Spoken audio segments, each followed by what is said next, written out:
That's 30. You're gonna feel that you're really low on final at this approach. Okay. Because your someone is just like that.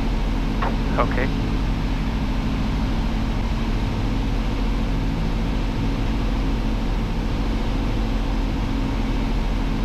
Okay, there's some 15 knots crosswind.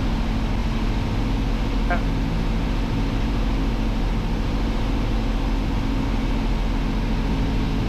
Jetties 132, final runway 25. Jetties 132, runway 25 cleared for the option, then make right traffic for midfield.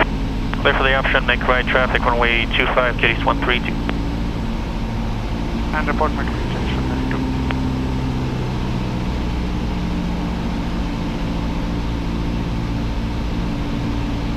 Just hold the nose, do it for a couple of seconds if you're doing it on a touch and go, and then just flaps up. Okay. Oh shit, the road is really close to the runway. But you have a displaced threshold here as well, Yeah. like Daytona. So you don't actually get that close. If you do a really low approach, you will... That's kind of scary. Yeah, people get scared. Yeah.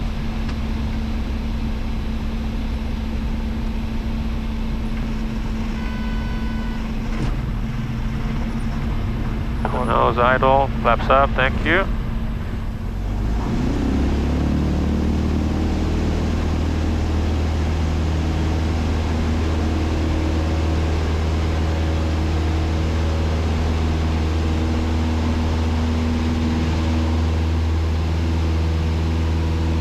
I should have held the nose a bit higher, or I mean for longer.